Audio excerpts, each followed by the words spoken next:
Muy buenos días a todas y todos. Antes que nada, quiero agradecer a nombre de la Comisión Estatal de los Derechos Humanos, de nuestro presidente, el maestro Néstor Manuel Armendáriz Loya, la invitación que nos hacen para compartir este tipo de actividades académicas con la comunidad escolar de la Universidad Autónoma de Chihuahua y en particular con la Facultad de Contaduría y Administración Pública. En ese sentido, agradezco profundamente al maestro Luis Raúl Sánchez Acosta, director de esta facultad, así como también al maestro Ramón Torres Medina, secretario académico, que nos extienden esta invitación, pero sobre todo saludo a cada uno de los participantes y de las participantes que nos acompañan, en el cual estoy seguro van a salir inquietudes respecto al ejercicio, o mejor dicho, el impacto diferenciado que genera la pandemia en relación a los derechos y libertades fundamentales, también conocidos como derechos humanos. Para poder comenzar con este tema, voy a permitirme compartir pantalla con el propósito de hacer una parte expositiva en relación al tema que nos ocupa, pero también para que puedan ir siguiendo la información que tenemos para con ustedes. En este caso, el tema que se eligió, que vamos a compartir, es la situación de los derechos humanos en tiempos de pandemia. Para ello vamos a hacer un recorrido iniciando con un contexto de cómo se sitúa la pandemia en este año pasado, 2020, cómo sigue teniendo sus efectos en el año 2021, pero basado en este enfoque, sobre todo para identificar si estamos hablando de una situación, por ejemplo,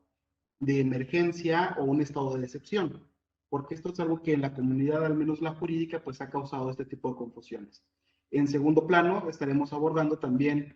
el impacto que nuestro sistema jurídico genera para atender este tipo de hechos que no tiene precedentes, al menos no en los últimos años, en las últimas décadas, pero sobre todo cómo a raíz de las acciones que hemos activado para poder mitigar la propagación del SARS-CoV-2 o de este coronavirus, cómo a partir también de estas acciones se ha generado un impacto diferenciado en el ejercicio de los derechos, particularmente de los grupos en situación de vulnerabilidad. Para ello, comenzamos mencionando que este coronavirus, o también conocido como SARS-CoV-2, pues es un fenómeno que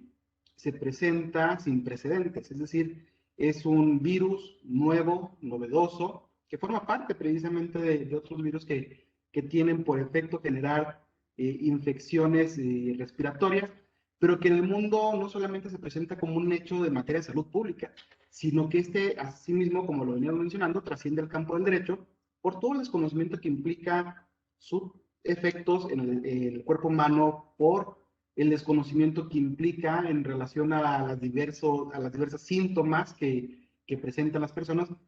pero también en relación a que no hay un tratamiento específico y cómo, a pesar de que hoy en día tenemos vacunas, pues es cierto que existen este tipo de avances médicos, pero que todavía estamos en una fase de convertirla de manera universal, además de conocer los efectos que pudiera llegar a tener a mediano o largo plazo el efecto de la vacuna. Pero sobre todo porque una persona que enfrenta la enfermedad de COVID-19 o bien una persona que se enfrenta ante las medidas públicas emitidas, pues tiene riesgo en cuanto al ejercicio de sus derechos humanos. De aquí que estemos abordando precisamente estos 5 puntos, identificar la parte que ya mencionaba acerca del COVID-19, los aspectos normativos, las medidas sanitarias que se han implementado por parte de las autoridades públicas, pero también acerca de la situación a los derechos humanos en cuanto al impacto que se genera y las reflexiones finales que estaremos abordando. Bajo este aspecto o siguiendo este orden de ideas, en primer lugar tenemos que tomar en consideración que el 31 de diciembre del año 2019 aparece en la provincia de Wuhan, en China, el primer caso reportado por coronavirus. Esto por tener una persona que presenta un cuadro respiratorio agudo, que posteriormente se traduce en una neumonía típica, y que esto se dice o se tiene parte de su origen en un mercado que no contaba con ciertas medidas sanitarias y que en este caso, pues al tener animales vivos y al tener unas bajas medidas en cuanto a la sanidad, el tratamiento de los alimentos y los animales, pues esto ocasiona que este virus se transmita hacia las personas. Posteriormente, en ese trajín histórico o que hemos documentado, pues hemos visto que el 11 de marzo del año 2020, estamos hablando hace ya poco más de un año, la Organización Mundial de la Salud considera que este tipo de virus, por su nivel de contagio, por el impacto tan exponencial que tiene para transmitirse y sobre todo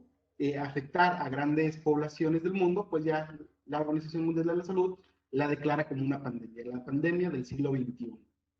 Y posteriormente vemos cómo esa pandemia no es ajena para nosotros como Estado mexicano, ya que el 28 de febrero del año 2020 nosotros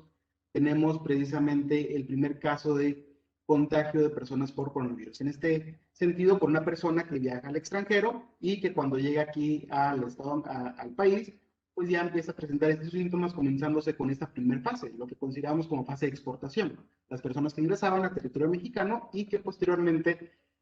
presentaban síntomas.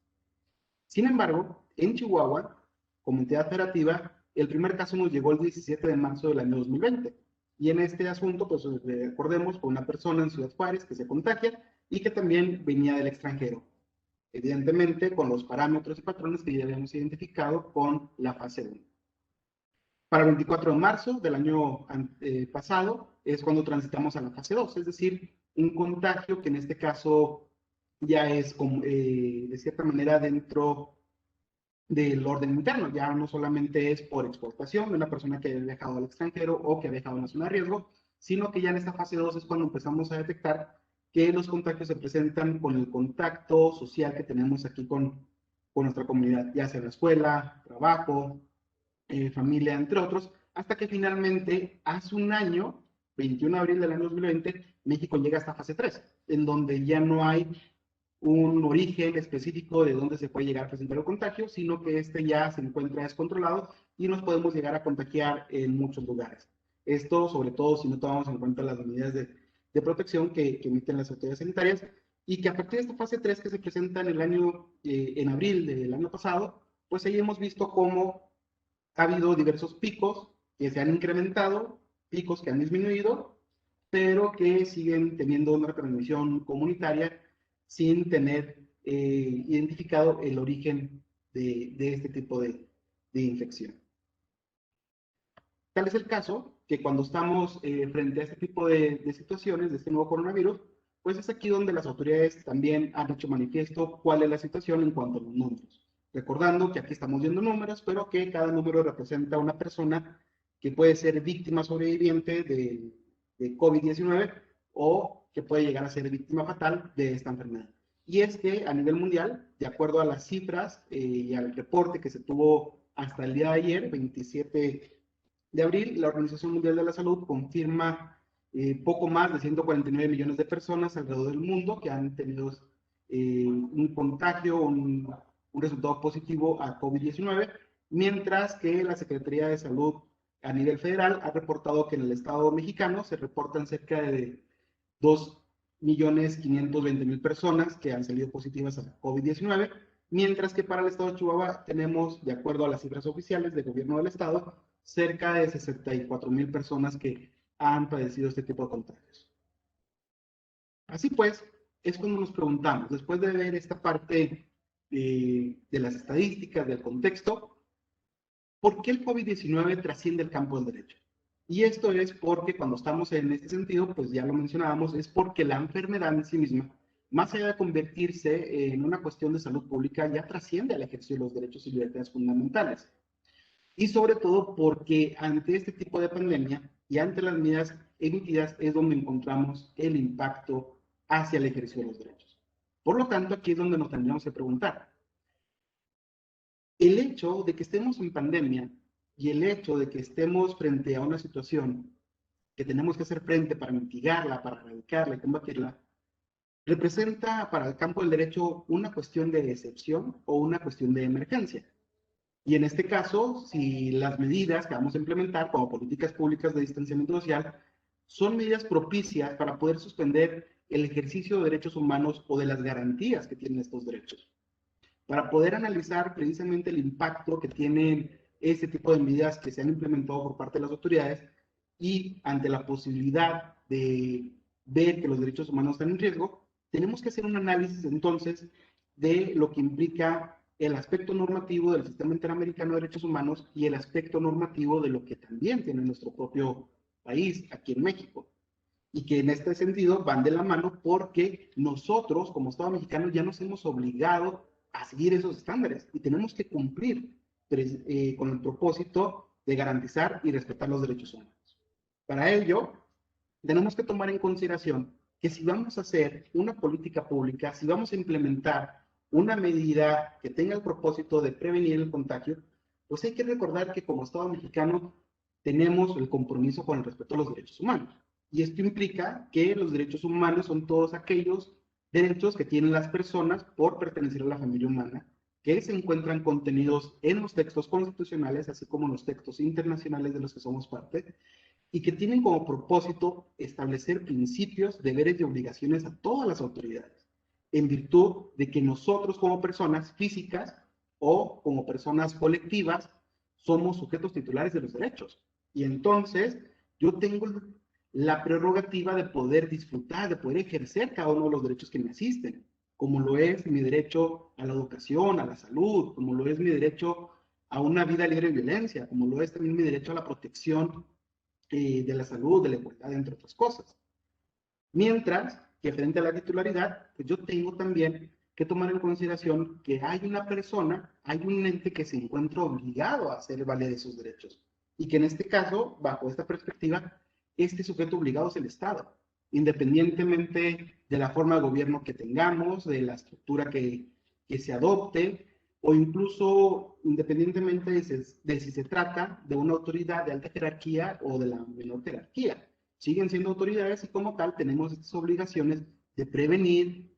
casos que vulneren los derechos humanos, pero también de promover el ejercicio de los derechos, de respetar estos mismos para que no sean violentados, así como también de protegerlos frente a las propias autoridades o terceros que pongan en riesgo el ejercicio de los derechos y finalmente de garantizarlos, de hacer todo lo posible para que en este caso las personas puedan ejercer sus derechos y libertades fundamentales de la mejor manera. Por lo tanto, una vez que nos adentramos a este primer concepto de derechos humanos, es cuando nos vemos en la necesidad de analizar la obligación. Y en este caso, México tiene la obligación, porque ya forma parte del derecho internacional de los derechos humanos, de tener que proteger, respetar y garantizar los derechos humanos. Y esto es porque México, al momento en que forma parte de estos sistemas, particularmente el sistema interamericano, ya este tipo de sistema le imponen a México. Tienes la obligación para que en tu territorio adoptes todos los mecanismos necesarios para que los derechos se hagan efectivos. Y esto implica entonces que si vas a adoptar mecanismos de mitigación, entonces tienen que ser con el propósito, sí, de salvaguardar el tema de la salud, pero con el propósito de que las personas no se vean lesionadas en cuanto a sus derechos. ¿Qué implica esto? Que una vez que tenemos esta obligación de hacerlos efectivos, tal y como lo dispone el estándar internacional a través de esta Convención Americana sobre Derechos Humanos en su artículo 1 y 2, es donde el Estado entonces tiene que preguntarse, ¿cómo interpreto el ejercicio de los derechos a la luz de las políticas públicas? Y es ahí donde la interpretación tiene que ser en el sentido de que si voy a imponer una política pública, la tengo que poner y la tengo que ser vigente en el sentido de que la política pública no tenga por objeto el detrimento, menoscabo o lesión de los derechos humanos. Pero también tiene que ser una política pública impuesta en el sentido de que no otorgue facultades a otras autoridades con el propósito de excluir el ejercicio de los derechos humanos. Y entonces tenemos dos prerrogativas. ¿Cómo busco no excluir derechos, por un lado, y cómo busco, en este caso, que los derechos tampoco se vean mermados o se vean lesionados? De tal suerte que cuando estamos en situaciones de emergencia, es aquí cuando sí tienes la posibilidad de emitir ciertas prerrogativas que tengan el propósito de salvaguardar los derechos, pero que también tengan el propósito de garantizar la situación que estás enfrentando.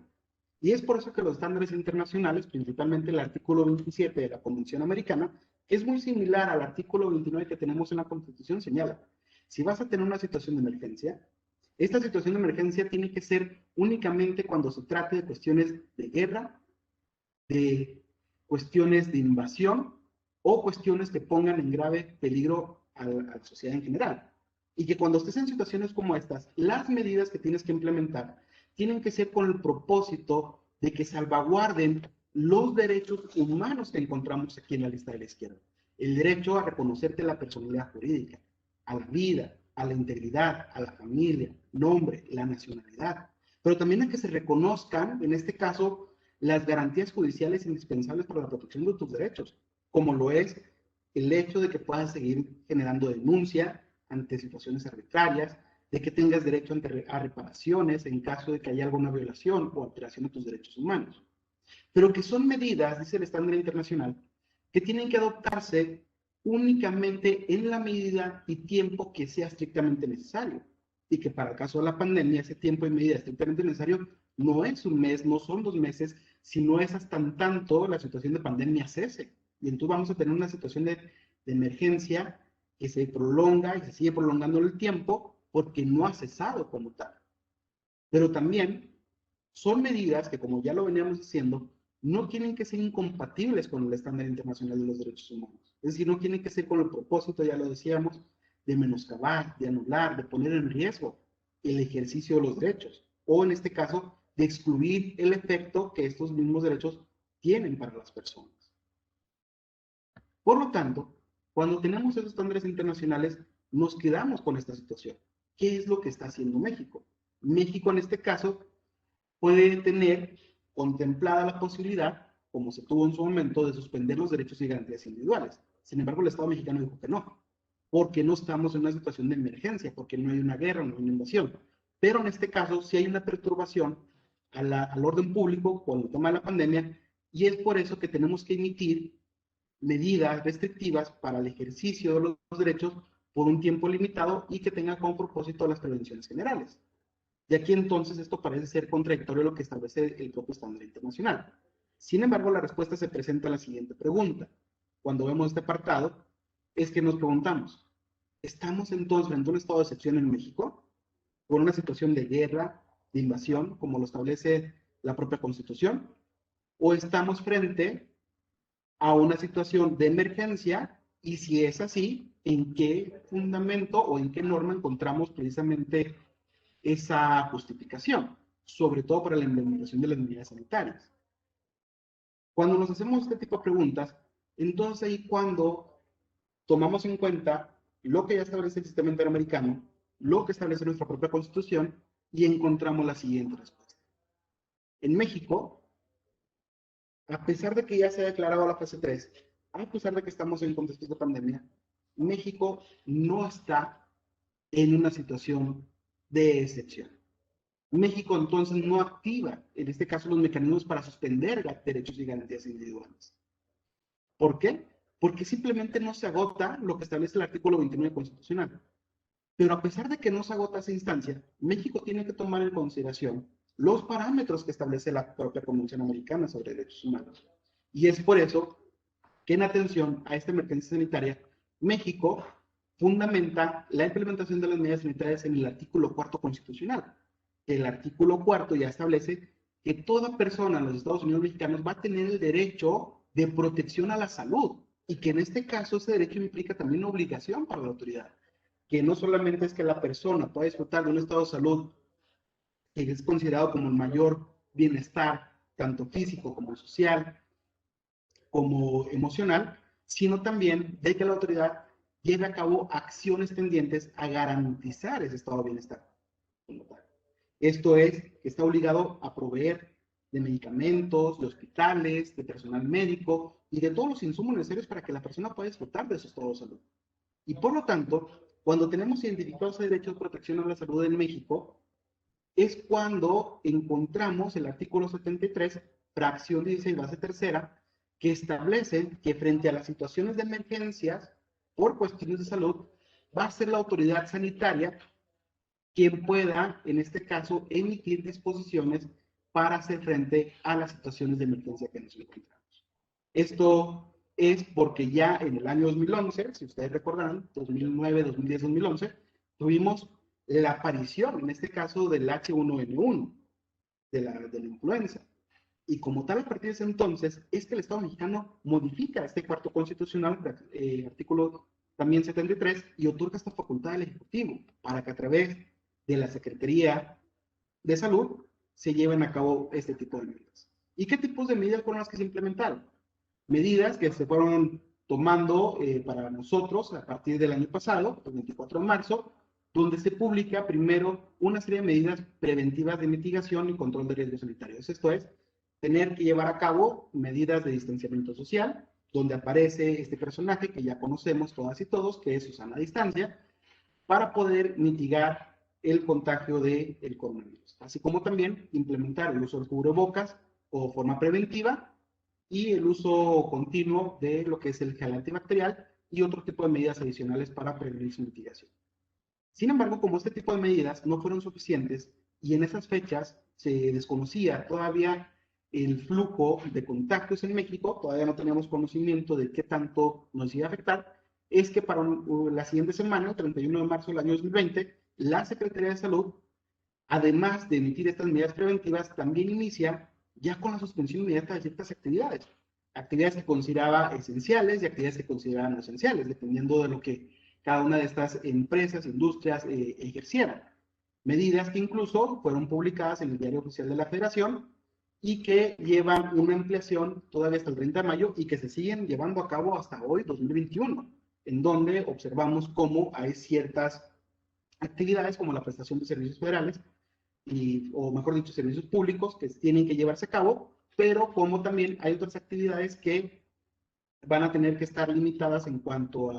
a su ejercicio por considerarse no esenciales, tal como lo es con el tema de la industria cervecera, como lo es con la industria restaurantera y como lo es con la industria de comercio en cuanto al cierre de algunos centros comerciales. Pero también, como vimos en ese momento que este tipo de medidas empezaban a generar un impacto ya no solamente en lo social, sino en lo económico, es ahí donde además se observa que para el 14 de mayo ya la economía empezaba a tener sus primeros resultados negativos. Y es por eso que a través del gobierno federal se adopta un nuevo acuerdo, en este caso una estrategia de reapertura de actividades económicas, sociales y educativas, que permitan, en este caso, tener un control mediante una alerta sanitaria o semáforo epidemiológico, que en este caso establecen en su momento ciertos indicadores de ocupación hospitalaria, de índice de contagios, para poder determinar si estamos en una situación de riesgo alto, riesgo moderado, riesgo leve, o si de plano ya no hay riesgo, y con ello poder iniciar estas actividades de reapertura económica. Tal es el caso que, por ejemplo, para el estado de Chihuahua, desde que comienza este tipo de semáforo, pues hemos transitado entre los colores rojo, que implican los de más alto riesgo, color naranja, de riesgo alto moderado, riesgo amarillo de riesgo leve, y todavía no hemos alcanzado el semáforo verde, que en este caso implica ya el riesgo nulo, pero que hoy en día pues, nos encontramos en un riesgo alto al considerarse que el semáforo epidemiológico tiene que tener el color naranja para nosotros. ¿Pero qué tienen que ver estas medidas con el ejercicio de los derechos humanos? ¿Realmente hay un impacto? Y esto es precisamente el fondo de lo que tenemos con ustedes, de esta intervención. La respuesta es afirmativa. Sí hay un impacto en cuanto al ejercicio de los derechos. Esto es porque las propias medidas que se han adoptado, si bien es cierto, tienen un propósito, es un propósito legítimo que es la protección de la salud, lo cierto es que en muchas ocasiones no se toma en cuenta la situación de riesgo, la situación de vulnerabilidad de las personas destinatarias de este tipo de medidas. En particular, es donde observamos que las personas en situación de vulnerabilidad, que son todas aquellas que por condiciones individuales, sociales, políticas o económicas, se encuentran en mayor desventaja respecto al resto de la sociedad. Y es por eso que estas medidas que se han implementado han generado impactos diferenciados, poniendo precisamente un riesgo muy alto en cuanto a la vulneración y ejercicio de los derechos y libertades fundamentales. Tal es el caso que cuando estamos hablando del impacto que se genera con la pandemia, hemos visto un primer punto respecto de las mujeres. Las mujeres, por ejemplo, es un grupo poblacional que ya por su propia condición de género, pues han sido discriminadas y han vivido una situación de violencia sistemática y generalizada, histórica, por estas relaciones de supra-subordinación, por estas relaciones asimétricas de poder. Pero vemos cómo hoy en pandemia el distanciamiento social como medida preventiva tuvo un efecto fundamental en ellas. En este sentido, las mujeres al momento en que se implementa las primeras medidas de distanciamiento social y en este caso la clasificación de actividades esenciales y no esenciales, en donde se pide que nos quedemos en casa, pues es ahí donde se dice, sí, quédate en casa para que no te contagies. Es el aspecto positivo. Es donde observamos también que este quédate en casa representa un aspecto negativo. Y es que en ese aspecto negativo identificamos plenamente que las relaciones de pareja se incrementan, la convivencia es mayor, y en ese sentido, este tipo de situaciones ha representado tres situaciones concretas. La primera es que este mecanismo de confinamiento y distanciamiento social forzado en el que nos hemos involucrado, las mujeres siguen teniendo cargas domésticas desproporcionales. A pesar de que su pareja, varón, ya está en casa, hemos visto cómo las mayores actividades domésticas siguen recayendo en contra de las mujeres, en donde no tiene apoyo de su pareja, apoyo de sus hijos, apoyo de alguien más. Y donde además no solamente son las actividades domésticas, de limpieza, de cocina, sino también son condiciones propias de cuidado de los hijos, de las hijas. Y entonces observa en ese primer momento que el confinamiento forzado sí conlleva una relación de pareja que se ha incrementado porque ya hay mayor convivencia, pero no ve esa corresponsabilidad de las actividades. Y estas siguen siendo invisibles, porque ante este tipo de situaciones se generan cargas desigualitarias, desproporcionadas, que no pueden ser atendidas adecuadamente. Por otro lado, la segunda situación que ha representado este impacto diferenciado de confinamiento forzado ha sido el incremento de la violencia doméstica de género. Anteriormente se había tenido cifras de que 7 de cada 10 mujeres en México, de acuerdo a datos del INEGI, han sufrido algún tipo de violencia. Ahora, con el tema de la situación de confinamiento, pues este tipo de violencia se sigue incrementando. Y observamos entonces cómo al momento en que se tiene esta convivencia, pues ya las mujeres son mayormente violentadas por su pareja. Violencia que no solamente redunda en lo psicológico, sino que ya también trasciende lo físico e incluso hacia lo sexual. Y que en este caso también es una violencia que es invisible, porque frente a las medidas de confinamiento y no tener la posibilidad de salir al espacio público, pues una persona, mujer que ha sido violentada, pues en este caso también se veía impedida en poder ejercer mecanismos adecuados de denuncia y no se visibilizaba la situación. Y por lo tanto esto implica que tengamos que ejercer mecanismos más efectivos de acceso a la justicia, como por ejemplo, en su momento tuvimos conocimiento de hechos donde en este tipo de situación virtual, pues ya una mujer que está interactuando y que había sufrido este tipo de violencia y hacía una serie de señas, tocándose la cabeza, jalándose el pelo, con el propósito de darle a conocer a la persona con la que estaba hablando vía virtual que ella había sido violentada. Y esto también se ve reflejado en los números, porque ante la ausencia de ese tipo de mecanismos de denuncia y tener que llevar estos mecanismos espontáneos de hacer visible este tipo de hechos, resulta que en las autoridades esto parece ser también un aspecto de preocupación, pero que en su momento fue una preocupación que no se visibilizó, porque ante el confinamiento los primeros resultados puede que los índices de denuncia habían bajado, lo que implicaba entonces que la violencia había disminuido, pero esto era porque carecían precisamente del mecanismo de denuncia. Por otro lado, posteriormente, cuando se empiezan a activar los mecanismos adecuados de denuncia, como lo era a través del teléfono celular, como era a través de WhatsApp, medios electrónicos, es ahí cuando la propia autoridad aquí en el Estado observa el incremento exponencial, donde se eleva en más de un 50% la violencia que se tenía registrada en situaciones que no eran de pandemia. Pero también hemos visto que en el tema de las mujeres no solamente genera el impacto en cuanto a las cargas de trabajo doméstico y en cuanto a la violencia de la que son objeto, sino que también cuando tienen la necesidad de salir al ámbito público, porque las medidas de confinamiento nos han llevado a tener que conllevar esta necesidad de solventar cuestiones básicas de supervivencia, como lo es salir al supermercado por víveres, acudir a los centros de salud, o incluso tener que acudir al trabajo, es ahí donde también encontramos estos sesgos de discriminación, hacia las mujeres. Sobre todo porque a una mujer, en este caso, como lo es para el estado de Chihuahua, siendo una mujer que se hace cargo de sus hijos porque se encuentra separada, está divorciada, pues entonces se encuentra también estos sesgos de discriminación cuando pretende acudir a una institución pública y le dicen, ¿sabe qué, señora? No puede entrar porque trae a un niño o una niña y este niño o niña, por ser menor de edad, no puede ingresar a este supermercado, a este centro comercial, a esta institución pública. Y entonces encontramos un tema de discriminación de una mujer madre de familia soltera, donde no puede tener acceso a servicios, pero no también en ese proceso no tiene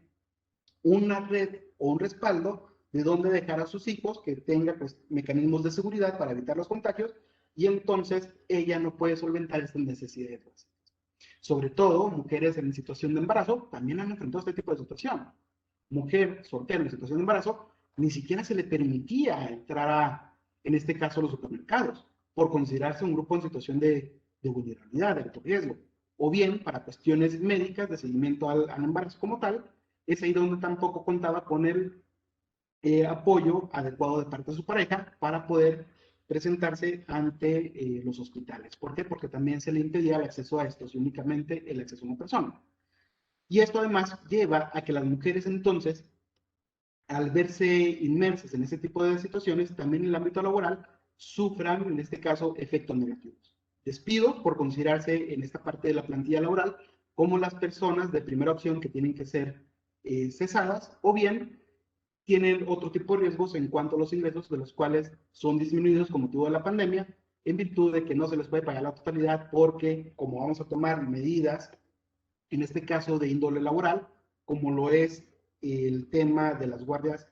de trabajo, donde se presentan un día sí, un día no, o bien disminución de las cargas horarias, pues entonces también se ven disminuidos en este caso sus ingresos. Situación que también pone en riesgo esa independencia económica y que a la postre representa una situación de vulnerabilidad en cuanto al desarrollo y supervivencia de las mujeres. Eso en cuanto a un impacto diferenciado que hemos visto.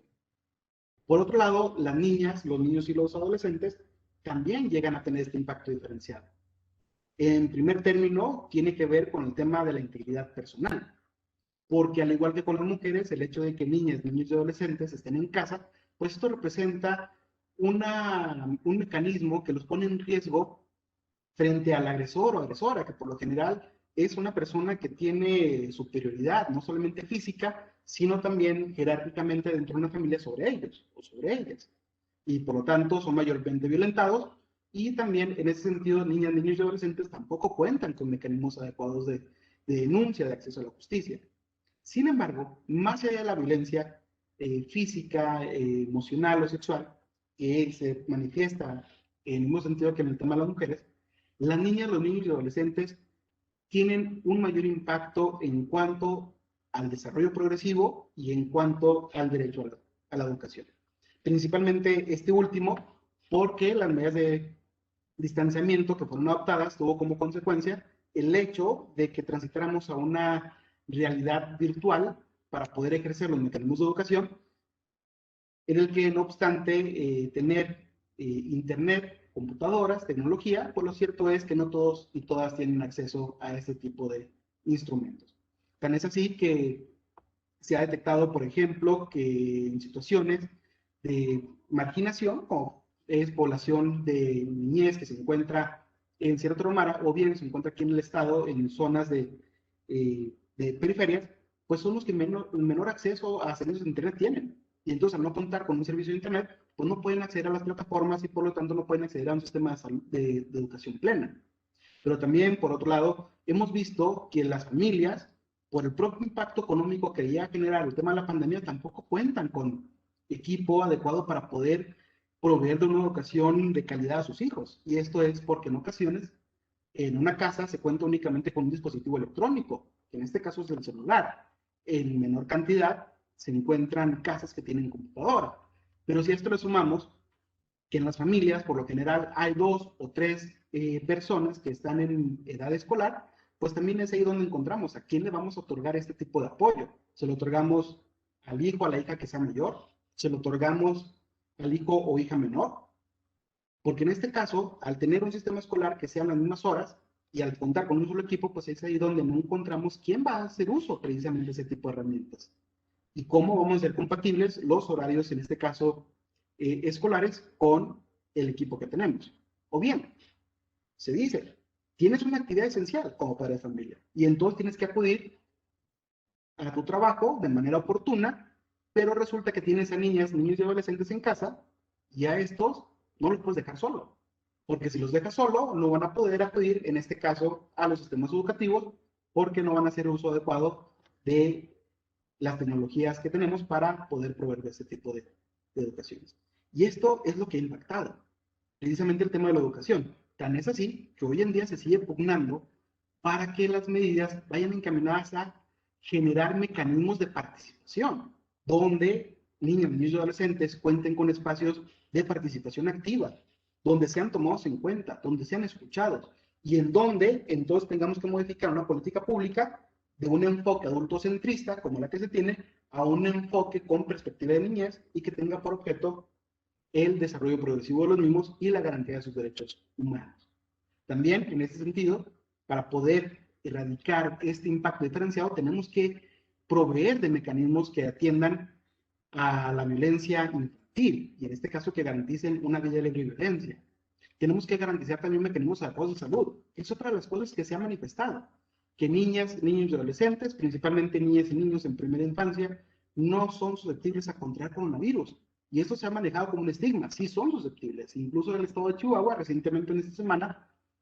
se determina que han muerto alrededor de 26 niños, niñas y adolescentes por coronavirus. Y esto es porque en el tema de la salud, el impacto diferenciado es que al tratarse de una persona menor de edad que tiene ciertos años, pues entonces no es necesario que tengan un cubrebocas o tengan una careta para, porque ellos no se contagian y si se contagian es casi nulo el síntoma que puede llegar a presentar. Y en materia de acceso a la justicia también es fundamental, porque eso también implica que frente a la violencia de la que son objetos o discriminación de la que son objetos, también tengan posibilidad de acudir ante los mecanismos de defensa de sus derechos y libertades fundamentales. Las personas mayores son otro grupo poblacional que también han sufrido el impacto diferenciado de las medidas preventivas. En este caso, por ejemplo, ya observábamos una situación en la que la persona adulta mayor por lo general tenía un distanciamiento respecto a su familia, a considerarse socialmente como una carga y por lo tanto pues ya no hacerse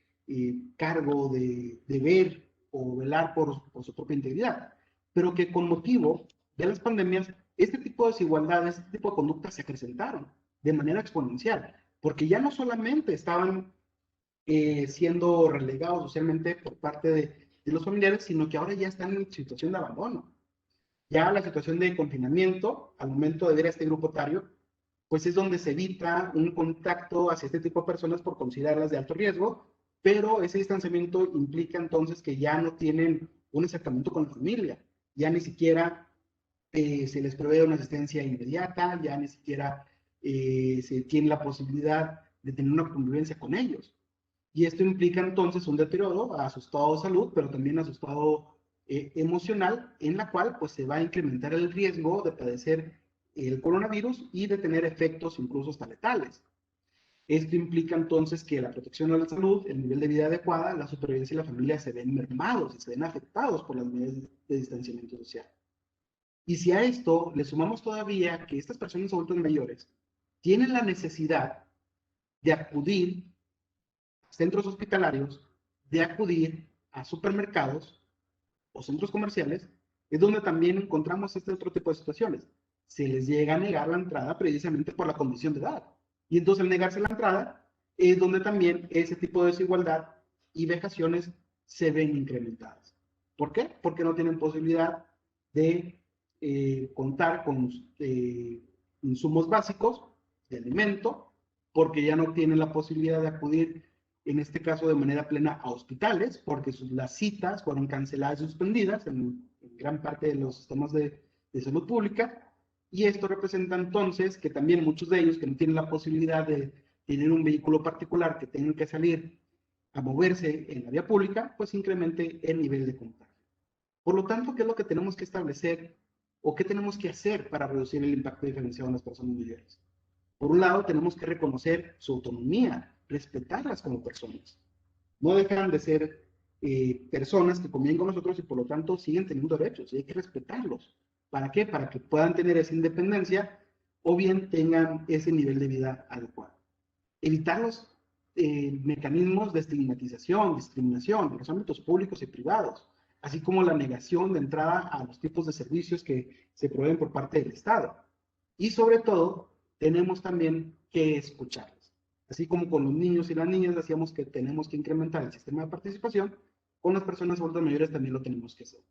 Afortunadamente, hemos visto que en materia de salud, pues ya las vacunas se van encaminando hacia las personas mayores y esto ha servido para mitigar este impacto, porque ahora quienes han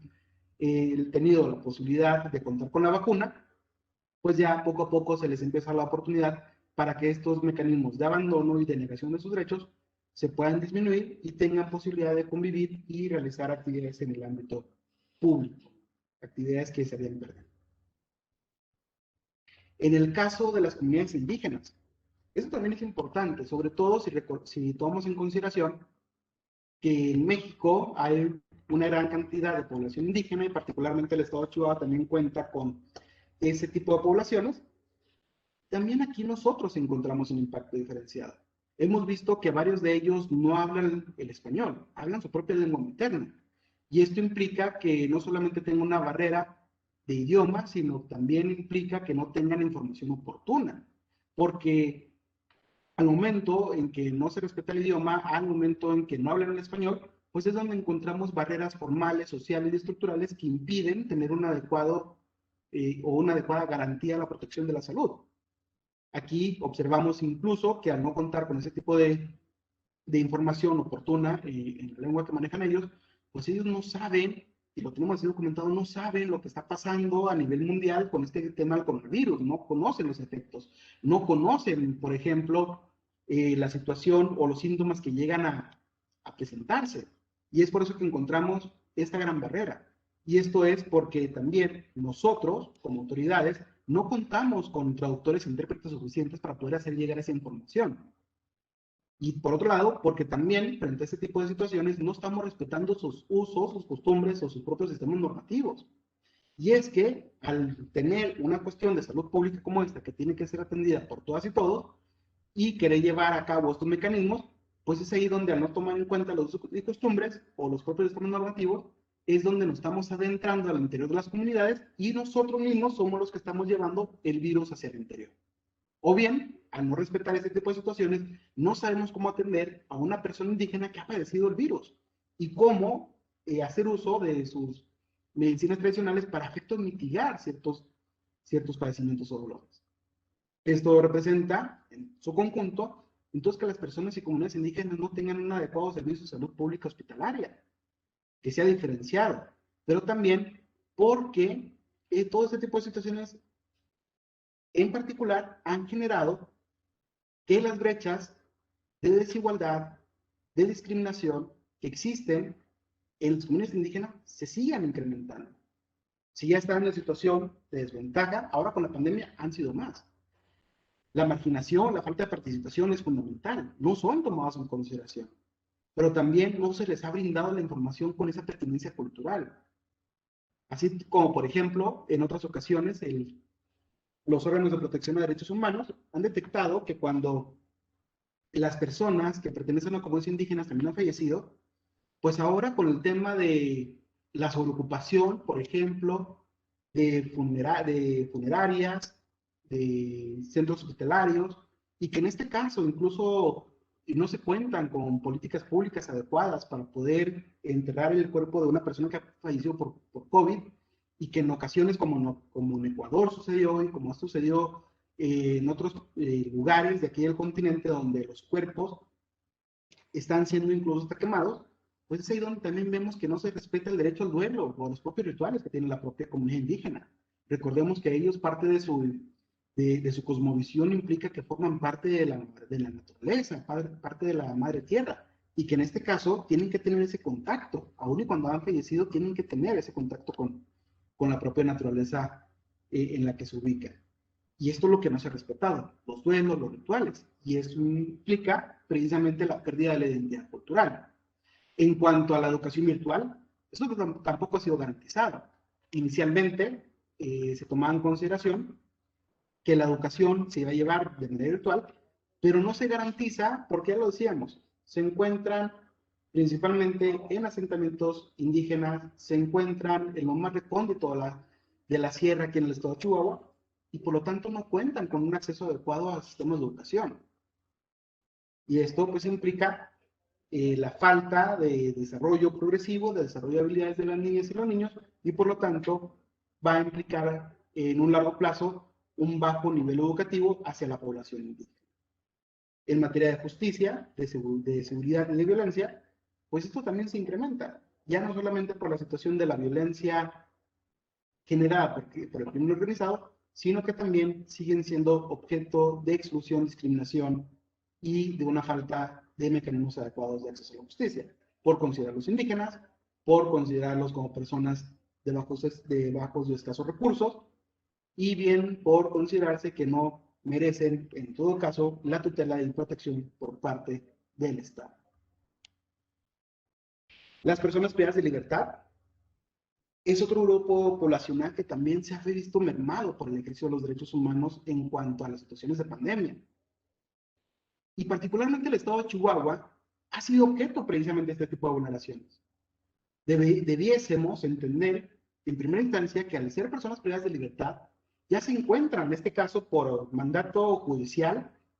aislados de la sociedad. Por lo tanto, pues no tendría que haber un peligro de contagios en el interior de las personas que se encuentran en los cerezos, en las comandancias.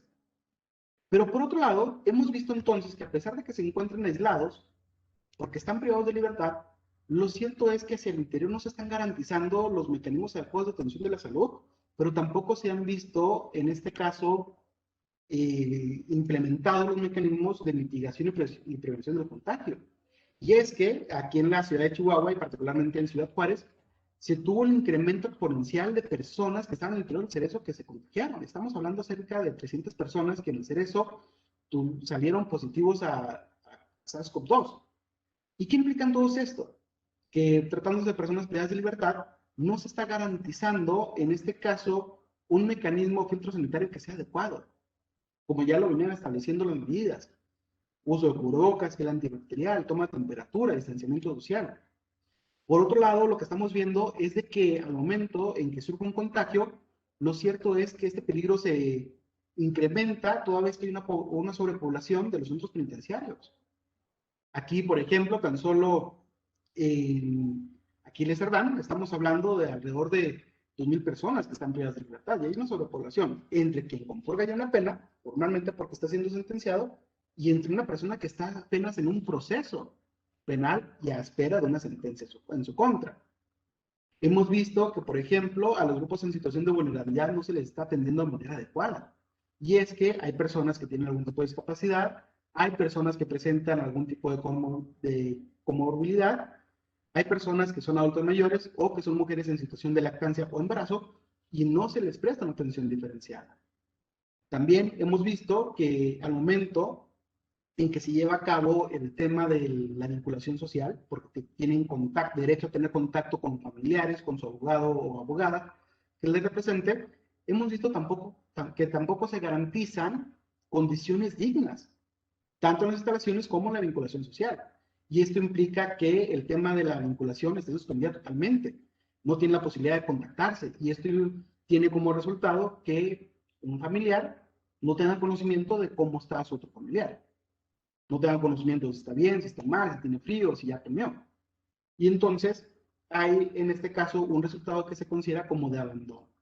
Afortunadamente, a través de este tipo de ejercicios, la Comisión Estatal de los Derechos Humanos emitió el año pasado una recomendación precisamente para los centros penitenciarios, en la cual hace hincapié precisamente a que para mitigar los efectos en el ejercicio de los derechos de las personas privadas de libertad, pues entonces tenemos que empezar por garantizar, por un lado, las medidas sanitarias correspondientes,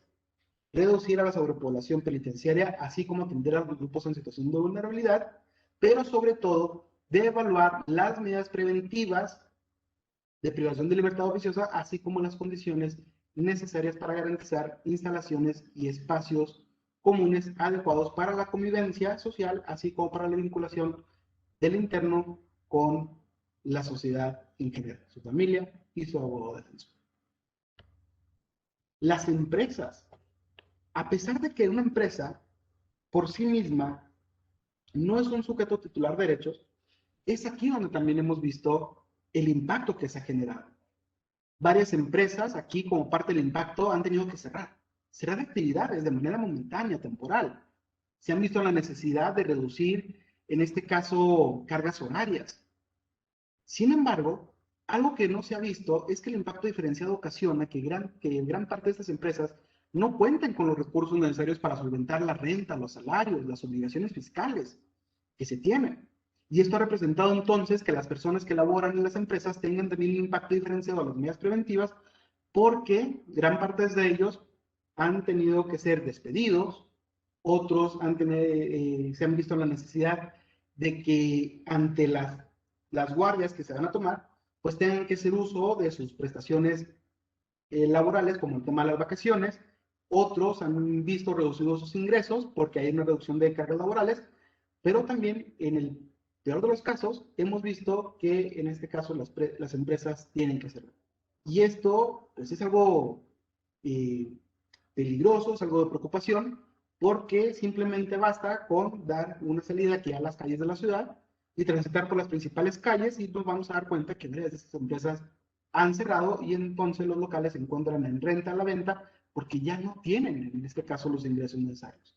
En un principio se había llevado a cabo un mecanismo de mitigación, un apoyo económico, sí, pero que era una cantidad mínima respecto del contexto real en el que se encontraba la situación de la pandemia y las medidas preventivas que se han implementado. Por lo tanto, respecto a las empresas, el impacto en cuanto a los derechos humanos lo tenemos principalmente en relación a la seguridad social, a los derechos laborales, entre otros. De igual forma, hemos visto que no solamente son estos grupos poblacionales o estos entes los que se ven afectados, también hay derechos que han sido afectados de manera directa e indirecta con motivo de la pandemia. Así, por ejemplo, hemos visto que la libertad de tránsito se ha visto mermada. Inicialmente encontramos una política pública que se implementa aquí en el Estado y que sigue estando vigente, que es el tema de tener que llevar a cabo una reducción en cuanto a la capacidad de carga de un vehículo. Y por lo tanto, si se encuentran más de 2 personas al interior de un vehículo, pueden llegar a ser objeto de una multa, de una infracción, porque al contar con 3 o más individuos al interior, pues se puede incrementar el riesgo de contagio. Y entonces es aquí cuando vemos que se limita precisamente el derecho a la libertad de tránsito, que en su momento nosotros como Comisión Estatal de los Derechos Humanos tuvimos conocimiento de que cuando se llevan a implementar este tipo de infracciones, pues eran infracciones que no estaban siquiera fundamentadas en el sistema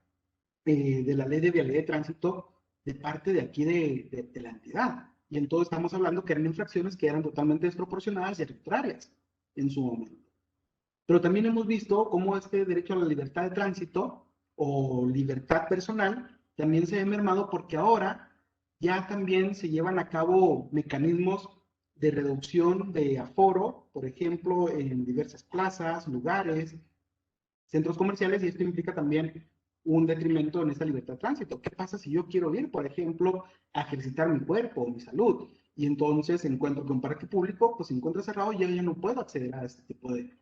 parques. Hemos visto también que la libertad de recreación se ve mermado con el tema del cierre de cines o tener limitados, por ejemplo, el acceso a los cines, a los gimnasios, restaurantes, centros comerciales. Pero no solamente es esta capacidad de poderme recrear, sino que también las medidas en ocasiones son desproporcionadas, como por ejemplo lo que se suscitó la semana pasada, donde por un lado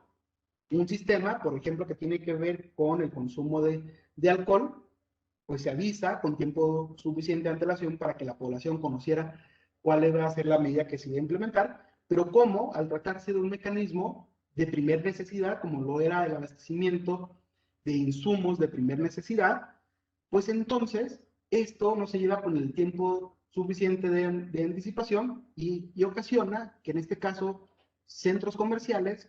o bien en los supermercados se saturen, porque al tener un megacierre, como el que se tuvo el fin de semana pasado, pues entonces implica que al no contar con los víveres, al no contar con dinero, sino hasta el fin de semana, pues voy a tener que pedir prestado, voy a tener que sacar un crédito, voy a tener que acudir ese mismo día y voy a tener que enfrentarme ante estas largas filas en las cuales también por parte de la sociedad hay ocasiones en que no se respetan las medidas de sana distancia o cubrebocas e incrementan en todo caso el nivel de riesgo de contagio. La libertad de religión, de creencias, también se ha visto mermada. En ocasiones del año pasado también observamos cómo tratándose, por ejemplo, de personas que querían acudir a la iglesia, querían hacer uso de su culto religioso, pues no lo podían hacer. Y entonces esto también se ve perjudicado como un derecho, el derecho a la libertad de religión. Y que hoy en día pues ya tenemos espacios y tenemos aforos reducidos, pero que siguen afectando este derecho. La igualdad, la no discriminación es otro tema que se ve inmerso. Por ejemplo, en un primer momento, se tiene el estigma de que si tú ya presentabas algún síntoma de COVID, entonces tú ya eras objeto de burla, de agresión, de estigmatización, de rechazo. Por ejemplo, la forma en que estornudábamos o tosíamos. Ya en ese momento ya eras objeto de ese tipo de situaciones. Para el personal de salud, esto se incrementa porque también al conocer que este tipo de personal era el primer contacto, pues era sobre estas personas donde eh, a que hacían estos primeros tipos de violencia y rechazo, no solamente en la vía pública, sino que veíamos cómo eran amenazados, cómo eran golpeados, cómo eran estigmatizados, hasta que posteriormente tuvimos que erradicar ese tipo de situaciones y tenerles que reconocer la labor que están haciendo. Pero también hemos visto cómo este tipo de personal ha sido discriminado no solamente por parte de la sociedad, sino también por parte de las propias autoridades. En primera instancia, esta Comisión Estatal de los Derechos Humanos, tratándose del tema de salud, observó que estas personas eran discriminadas porque no contaban siquiera con equipo de protección personal, no contaban con guantes, con caretas, con cubrebocas, con insumos necesarios. E incluso hubo quejas que se presentan en el sentido de que no se les permitía siquiera tener acceso precisamente a ese tipo de protección personal. Para, en este caso, según el argumento que manifestaban ellos, no poner en riesgo, no poner en alerta, o en este caso, no llevar a cabo un ambiente de miedo a la sociedad, donde dijeron, ¿cómo si no es posible que el personal de salud no cuente con este equipo? Pues, ¿qué nos espera a los demás? No generar ese miedo colectivo, que era el principal argumento. En otro aspecto, también se observa que el mecanismo, en este caso de acceso a la justicia, también se vio mermado. Y es que ya lo decíamos, hay personas que por alguna razón tienen que estar ante los sistemas de protección de derechos humanos, ya sea para proteger sus derechos laborales, familiares, mercantiles, procesos penales, cualquiera que sea la naturaleza a la que se enfrenten. Pero también en ese sentido hemos visto cómo tratándose del mecanismo de acceso a la justicia, este derecho tampoco se garantizó aquí en México de manera oportuna, porque los tribunales estatales, federales, cierran actividades y únicamente se restringen para aquellas que se consideren como urgentes solamente en materia penal y familiar. Y entonces, ¿dónde quedan las demás materias? Porque hemos visto cómo ante el cierre pues se reduce el personal de estas propias instituciones y tampoco se pueden llevar a cabo mecanismos de investigación, mecanismos de desahogo de pruebas que sean oportunas, así como también hemos visto cómo ha habido una tardanza excesiva en cuanto al pronunciamiento de las resoluciones. Y es que, tratándose de los mecanismos de procuración y administración de justicia, tenemos que recordar que para nosotros, como Estado mexicano, tenemos una obligación, y esa obligación va encaminada a que, aun cuando estés en estado de emergencia, lo que es la tutela efectiva de los derechos humanos tiene que seguir en pie. Es un derecho que no se puede restringir, que no se puede limitar. Ya lo veníamos diciendo en el artículo 27. La tutela efectiva de los derechos humanos tiene que ser vigente y por lo tanto se tiene que garantizar aún en contextos de emergencia como el que nos encontramos. No solamente en materia penal y familiar, sino en todas las materias. Y por lo tanto, nos adentramos a estas reflexiones finales. Lo primero es que tenemos que reconocer que como país y ante esta situación, pues es una situación que nos ha pegado. Nos ha hecho ver que nos encontramos en grandes desigualdades, nos ha hecho ver que la pandemia es algo que no se va a acabar en corto plazo, sino que va a perdurar. Incluso expertos han señalado que este virus va a quedarse como un virus que es endémico, que ya va a convivir con todos, con todas y todos. Y por lo tanto, en estas reflexiones finales es donde incentivamos que tratándose del tipo de medidas para ver si son adecuadas o si no son adecuadas, estas van a tener que ser analizadas y estudiadas por parte de los órganos de protección de derechos humanos, como ya lo ha hecho en su momento esta Comisión Estatal de los Derechos Humanos en los casos que se le han presentado, para efecto de determinar si realmente son medidas que estén basadas en un enfoque en derechos humanos con perspectiva de género y que tengan el propósito de cumplir con la protección de la salud, pero de manera objetiva, proporcional, idónea, razonable y temporal a la situación en la que nos encontramos. Ya que de no ser así, entonces estamos hablando de medidas preventivas que van a ser inconstitucionales y que pueden acarrear una responsabilidad. Por otro lado, tenemos que ver precisamente si las medidas y políticas públicas están diseñadas para atender una situación de emergencia o si están diseñadas para atender una situación de emergencia basada con ese enfoque de derechos humanos, en donde se esté tomando en cuenta el impacto diferenciado, en donde esté tomando en cuenta el índice de vulnerabilidad en el que viven las personas. Tal es el caso, por ejemplo, habría que analizar el tema de la ley de uso obligatorio de cubrebocas para el estado de Chihuahua, donde ya tenemos esa obligación de usar cubrebocas. Pero para poderlo hacer con este enfoque de derechos humanos tendríamos que preguntarnos, a pesar de que está la ley y de que está la obligación, ¿estamos garantizando el acceso a todas y todos de un mecanismo de protección tan sencillo como es el cubrebocas? ¿Lo estamos haciendo asequible a todas y todos? Y eso es precisamente proveer de ese enfoque diferenciado a las medidas preventivas. También lo es con el tema de las mujeres. Un confinamiento forzado, pero con ello mismo estamos garantizando una vida libre de violencia, estamos garantizando un mecanismo de educación adecuado y de calidad, entre otras cosas. Y esto implica también que todas y todos nosotros, desde el ámbito en el que nos encontremos, y es precisamente donde extendemos esta invitación a todas y todos, que tenemos que tomar un rol más activo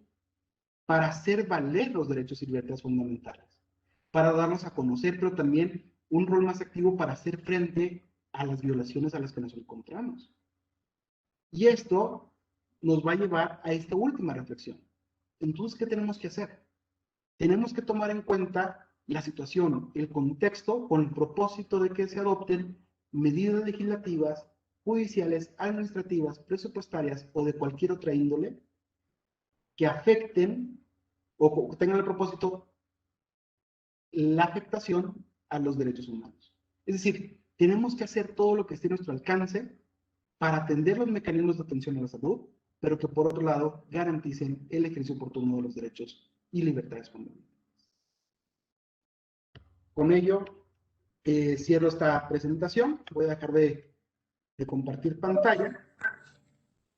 y cedo el espacio para preguntas y respuestas en caso de que así las haya.